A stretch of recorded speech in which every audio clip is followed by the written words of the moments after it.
Jad a commencé dans l'entreprise environ 1 an après moi. Il était en informatique et a eu le bureau à côté du mien. Au premier abord, il semblait être un gars ordinaire et discret, qui parlait peu et restait dans son coin. Mais il y avait quelque chose de bizarre chez lui. Les murs du box étaient fins comme du papier. J'entendais plus de sa vie que je ne voulais. Plus précisément, j'entendais sa femme. Lucie l'appelait sans arrêt, plusieurs fois par jour, toujours en hurlant. J'entendais sa voix à travers le téléphone, stridente et méchante, même quand il l'éloignait de son oreille. Je ne sais même pas pourquoi je t'ai épousée. Je ne voulais pas te contrarier, Lucie. C'est tout ce que tu fais, exister et décevoir. Je suis désolé. C'était toujours comme ça, ou même pire. Les appels devenaient si violents qu'un jour au déjeuner, je n'ai pas pu m'empêcher de lui en parler. Oh, Lucie va bien. Elle a juste beaucoup de stress au travail et sa mère est malade. Il a souri tristement, picorant son sandwich. Ça ne veut pas dire qu'elle peut s'en prendre à toi comme ça. Je pense que tu devrais en parler, mec. J'ai essayé. C'est compliqué. Je l'aime trop pour la regarder partir, Samuel. Je n'ai pas insisté. Ça ne me regardait pas.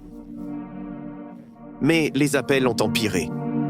Un après-midi, elle l'a traité d'excuses pathétiques d'homme, assez fort pour que les gens 3 box plus loin puissent entendre. Jad restait juste là, les épaules voûtées, murmurant des excuses au téléphone. Soudain, 1 semaine avant la Saint-Valentin, il a arrêté de venir au travail. Au début, on pensait qu'il était malade, ou un truc du genre. Mais au 4e jour, les RH appelaient ses contacts d'urgence.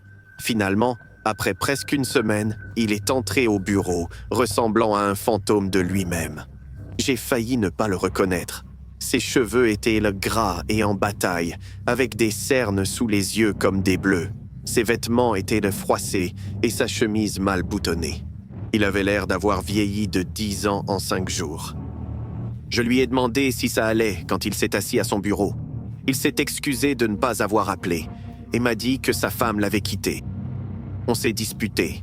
Elle a dit que c'était fini, a fait son sac et est partie. Il disait qu'il ne pouvait plus fonctionner, ni manger, ni dormir. Il pensait sans cesse à elle et à ses erreurs. Aujourd'hui, je me suis réveillé et j'ai décidé de prendre soin de moi. Je me suis fait un vrai repas. Ça m'a fait du bien de cuisiner à nouveau. Vraiment thérapeutique, en fait. De prendre quelque chose de brut et d'en faire quelque chose de beau et nourrissant. Ses yeux avaient ce regard absent. Lucie disait toujours que je ne faisais rien correctement. J'aimerais qu'elle voie ça. Je lui ai dit que c'était bien, qu'il devait prendre soin de lui. L'heure du déjeuner est arrivée et Jade a sorti sa boîte repas. Ce n'était pas son Tupperware habituel avec des restes tristes, mais un joli sac isotherme. Il l'a ouvert et l'odeur m'a frappé immédiatement. C'était quelque chose de riche et savoureux, avec une viande parfaitement assaisonnée. À l'intérieur, 2 steaks épais, cuits à point saignant, rosés au centre, saisis à l'extérieur, avec ce qui ressemblait à une réduction au vin rouge. Ça a l'air incroyable, Jad. Merci, j'y ai passé beaucoup de temps. Il fallait respecter la viande, tu vois? Il l'entama avec un couteau en plastique, la viande tendre et juteuse. Tiens, nourri à l'herbe fraîche, goûte. Il coupa un morceau et le tendit sur sa fourchette. Je l'ai pris et j'ai mangé le morceau. C'était incroyable, tendre et savoureux, parfaitement assaisonné au romarin et à l'ail. C'était de loin le meilleur steak que j'ai jamais goûté. J'ai demandé quel morceau c'était. Jad sourit jusqu'aux oreilles et dit « C'est un type spécial que je prépare depuis des jours. » Il prit une autre bouchée, mâchant lentement, les yeux fermés. Pour la première fois depuis que je le connaissais, Jade avait l'air paisible et même fier. J'étais content pour lui, jusqu'à ce que l'après-midi, 3 policiers entrent dans notre bureau. Ils allèrent droit au bureau de Jad et lui dirent qu'il devait les suivre. Ils l'ont menotté sous les yeux de tous. En passant devant mon bureau, il se tourna et me regarda droit dans les yeux. « Désolé, Samuel, mais je ne voulais vraiment pas le goûter seul. J'espère que tu as apprécié, savouré le goût. car c'est tout ce qui reste d'elle. Mon cœur s'est serré. 20 minutes après, 2 inspecteurs sont arrivés pour interroger tout le monde. Ils m'ont pris à part et demandé ce que j'avais mangé au déjeuner. Je leur ai dit du steak, un très bon steak. Les inspecteurs ont dit que la femme de Jade avait disparu depuis 6 jours et qu'ils avaient trouvé des restes dans son appart ce matin-là, dans son mixeur, son frigo et dans des boîtes de meal prep. Ils ont dit que le légiste pensait que Jade avait consommé les restes ces derniers jours, les cuisinant et les mangeant pour faire disparaître le corps. J'ai atteint les toilettes avant de vomir. J'ai vomi jusqu'à ce qu'il ne reste plus rien. Ils ont testé ce qui restait dans la lunchbox de Jade et confirmé que c'était du tissu humain. J'avais mangé un morceau de sa cuisse. C'était il y a 3 semaines. Jade a tout avoué, dit à la police qu'il avait étranglé Lucy pendant une dispute, paniqué pour le corps et décidé que le seul moyen était de la faire disparaître complètement. Il avait passé 5 jours à la découper, la cuisiner et la manger. Il est en prison maintenant, en attente de procès. Je vais en thérapie 2 fois par semaine. Je ne peux plus manger de viande, ni même en sentir l'odeur sans avoir la nausée. J'ai perdu 7 kilos et je n'arrive plus à dormir. Je sens encore cette bouchée de steak et je revois le sourire paisible de Jade. Le pire, c'est que je lui ai dit que c'était délicieux. Et parfois, tard le soir, quand je n'arrive pas à dormir, je me souviens exactement du goût. Je me déteste de ne pas avoir su, mais surtout, je déteste qu'une petite partie malade de moi comprenne pourquoi il avait l'air si paisible ce jour-là. Il avait enfin fait taire ses cris et partagé son repas de victoire avec la seule personne du bureau qui avait été gentille avec lui. J'ai travaillé comme réceptionniste dans une petite agence de marketing en centre-ville il y a quelques années. Mon patron, M. Harris, dirigeait l'entreprise avec son associé. Il avait la quarantaine, marié avec 2 enfants, d'après la photo de famille sur son bureau. Il me demandait souvent comment s'était passé mon week-end, et quand je disais que j'étais resté chez moi, il disait qu'une jolie fille comme moi qui reste à la maison le samedi soir, c'était du gâchis. Je riais maladroitement et changeais de sujet. C'était bizarre, mais je me disais qu'il était juste sympa et que c'était peut-être comme ça en entreprise. Mais les semaines suivantes, les questions sont devenues plus personnelles. Si j'avais un copain, pourquoi je n'étais pas encore marié, si je vivais seul ou en colocation? Chaque question me donnait un peu plus la chair de poule, mais je continuais à sourire et rester poli. Puis, un soir, après le départ de tout le monde, M. Harris est apparu à mon bureau. « Hé, Suzy, si on allait dîner ce soir ?» Il s'est appuyé contre mon bureau. En fait, ma famille vient à la maison. » J'ai gloussé nerveusement. « Je ne te retiendrai pas plus de 2 heures, ma chérie. Tu es intelligente, tu peux aller loin dans ce métier si tu sais jouer le jeu. » Mon cœur s'est mis à battre la chamade. Je lui ai dit que je ne pouvais pas. J'avais déjà des plans. Il insistait, parlant de ma carrière et de mon potentiel d'avancement. J'ai pris mon sac et me suis dirigé vers la porte, mais il m'a suivi jusqu'à l'ascenseur. Je lui ai fait un sourire apaisant, celui qu'on apprend quand on est une femme face à ce genre de situation, jusqu'à ce que les portes se ferment. Mes mains tremblaient. Mon arrêt de bus était à 3 rues du bureau. Je marchais vite, regardant 2 fois derrière moi, mais la rue était vide. J'attendais depuis 5 minutes quand une voiture de luxe noire s'est arrêtée à côté de moi. La vitre s'est baissée et M. Harris s'est penché depuis le siège conducteur. « Allez, monte! Je te ramène chez toi, ma chérie. » Il a ouvert la portière de l'intérieur. Personne à l'arrêt de bus et soudain, la peur m'a glacé l'échine. Chaque instinct dans mon corps hurlait. Je lui ai dit que je préférais le bus et j'ai commencé à partir. J'ai entendu sa portière s'ouvrir et des pas derrière moi. Puis j'ai senti sa main se refermer sur mon poignet, me tirant en arrière. « Pourquoi tu es si ingrate, petite garce? Tu vois pas comme je suis gentil? Quoi? Tu te crois trop bien pour moi? » J'ai lutté pour libérer ma main, mais sa prise ne lâchait pas. J'avais les nerfs à vif. Je me sentais dégoûté et désespéré de m'échapper. Soudain, ma main s'est levée et l'a giflé violemment. Sa prise s'est relâchée sous le choc et j'ai couru sans me retourner. Mes talons me ralentissaient, alors je les ai enlevés et j'ai continué pieds nus. Derrière moi, j'ai entendu le moteur de sa voiture rugir. Secondes après, la voiture noire rampait à mes côtés, suivant mon rythme. Il a baissé la vitre et je l'ai entendu ricaner. « Où tu vas aller, Suzy ? Putain, t'es belle quand t'as peur. » J'ai tourné dans une ruelle, espérant le semer, mais il m'a suivi. La rue était plus étroite et déserte. La voiture a accéléré d'un coup, fonçant droit sur moi. J'ai crié et sauté sur le trottoir. Il a freiné sec, s'arrêtant à quelques centimètres, riant toujours. « Oups, j'ai failli t'avoir. » « Tu veux réessayer ?» Il recommençait encore et encore, comme un chat avec une souris. Mes poumons brûlaient, mes pieds saignaient à force de courir sur le bitume. Je ne pouvais plus continuer. J'ai tourné dans une autre rue. C'était encore plus sombre, loin de la circulation. J'ai compris trop tard que c'était une erreur. La voiture me suivait, ses phares brillants dans ma vision périphérique. Il a accéléré encore, cette fois plus vite. J'ai essayé d'esquiver, mais mon pied a accroché quelque chose et je suis tombé. J'ai basculé du trottoir dans un fossé, ma cheville se tordant sous moi. Une douleur a fusé dans ma jambe et j'ai hurlé. La voiture se rapprochait de plus en plus. Elle était à quelques centimètres de mon visage quand il a freiné et elle s'est arrêtée. « Monsieur », Harris est sorti et s'est tenu au bord du fossé, me regardant avec une expression froide et dégoûtée. Je pleurais, couverte de terre, la cheville qui battait.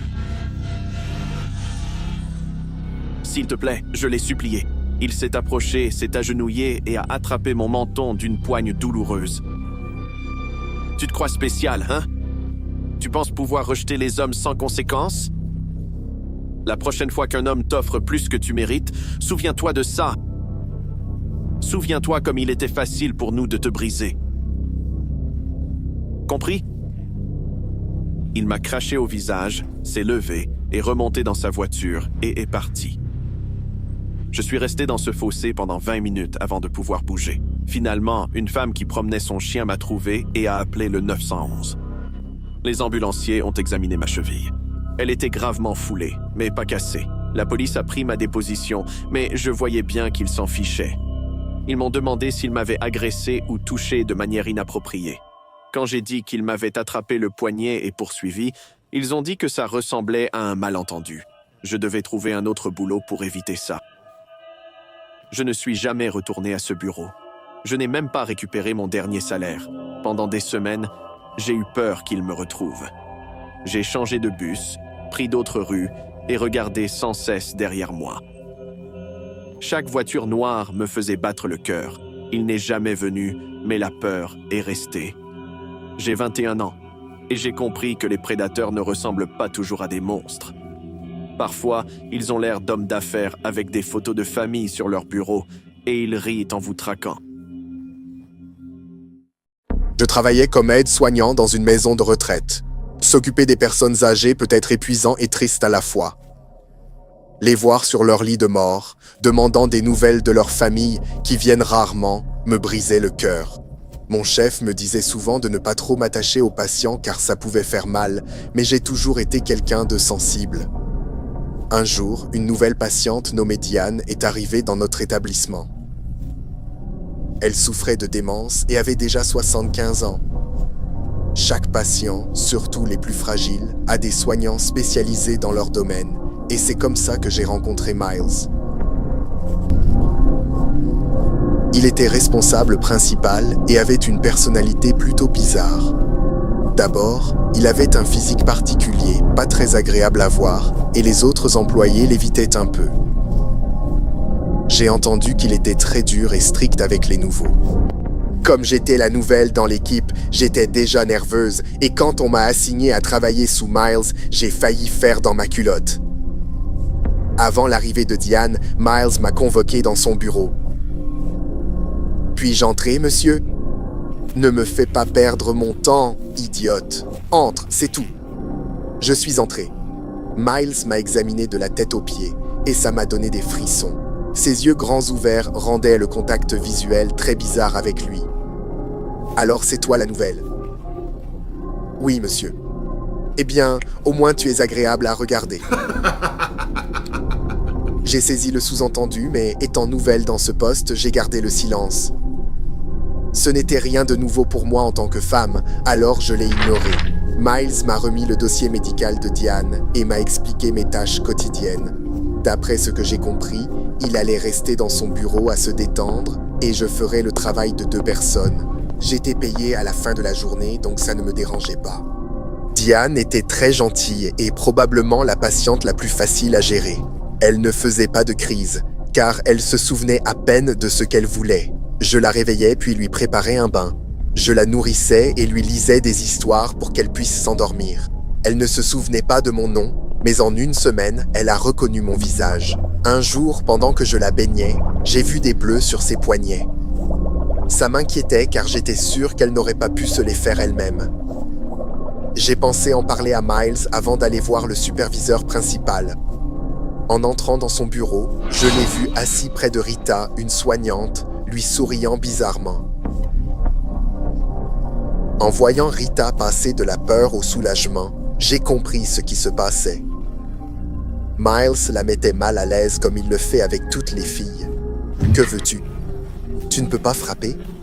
Je pensais que ce serait une perte de ton temps. Je vois que tu es occupé, mais je dois te parler de Diane. Le visage de Miles devint rouge de colère. Il ne s'attendait pas à ce que je lui réponde comme ça. Il regarda Rita puis la porte. Rita comprit le message et, comme un oiseau libéré de sa cage, elle s'éclipsa de son bureau en un instant. Ça a intérêt à être important, sinon je vais. Diane a des bleus au poignet. Je pense que quelqu'un lui a fait ça. Oh, ce n'est rien. Elles deviennent parfois agaçantes, alors on doit les recadrer de temps en temps. Là, ma mâchoire est tombée. Qu'est-ce que tu veux dire? Tiens-t'en à ton travail, tu comprends ça? Oui. Bien. J'ai quitté son bureau avec tant de questions en tête. Je savais que Miles avait un lien avec les bleus de Diane. Est-ce celui qui les lui a fait? Cette nuit-là, j'ai décidé de rester pour observer ce que Miles fait pendant le service de nuit. Vers 9h, j'ai vu Miles entrer dans la chambre de Diane. Je l'ai suivi discrètement. La porte était entr'ouverte, je pouvais donc facilement voir à l'intérieur. On pouvait entendre les faibles cris de Diane venant de la chambre. « Non! Arrête ça! Tu me fais mal! S'il te plaît! C'est une vague, c'est tout! Profites-en! Arrête, s'il te plaît! J'ai peur! » Diane était allongée sur son lit et Miles le secouait violemment. Ses yeux s'écarquillèrent de joie cruelle, observant le comportement traumatisé de la vieille dame. Alors, c'est ce qu'il fait aux patients quand personne n'est là. Quel malade mental! Il a ensuite arrêté de secouer le lit et est allé à la salle de bain. Je ne voyais pas ce qu'il faisait là-dedans, mais quelques secondes plus tard, il est revenu avec un chiffon. Il a commencé à claquer le chiffon sur le visage de Diane tout en riant comme un démon. « Prends ça, mamie, c'est ce que tu mérites. » « Tiens, prends. » Le chiffon qui lui jetait au visage servait à nettoyer les toilettes. Mon estomac se retourna de dégoût. Quel genre de personne est-ce? Et comment se fait-il que personne ne l'ait encore dénoncé? Peut-être que personne ne l'a vu faire ça. J'ai lentement sorti mon téléphone et commencé à filmer. Je voulais l'arrêter et sauver Diane, mais je devais aussi recueillir des preuves pour le faire renvoyer définitivement. Il dansait et faisait des grimaces ignobles à Diane, qui le suppliait sans cesse de la laisser tranquille. Soudain, Diane saisit la boîte de mouchoirs de son lit et la lança sur Miles. Même à ce stade de sa vie, la vieille dame n'avait pas oublié comment riposter. « Oh, tu fais la rebelle, hein? Je vais t'apprendre ce qu'est la vraie douleur. » Miles lui attrapa les poignets et commença à les tordre dans le sens opposé. « Aïe! Ne fais pas ça! Arrête! Stop! Pourquoi? Je croyais que ça te plaisait. J'en ai assez. S'il te plaît, ça fait mal. » Les larmes coulaient sur mes joues. Je voulais bondir et briser chaque os de ce monstre, mais filmer était essentiel. Sinon, personne ne me croirait. Une fois assez de preuves, j'ai couru voir le superviseur. Je lui ai montré la vidéo et il n'en croyait pas ses yeux. Miles a été convoqué immédiatement et signalé à la police aussi. Au début, il a nié toutes les accusations, mais bien sûr. Mais après avoir vu la vidéo, son visage est devenu livide. La famille de Diane a été informée et ils ont fait payer Miles. Je me rappelle son regard quand les policiers l'ont arrêté et emmené.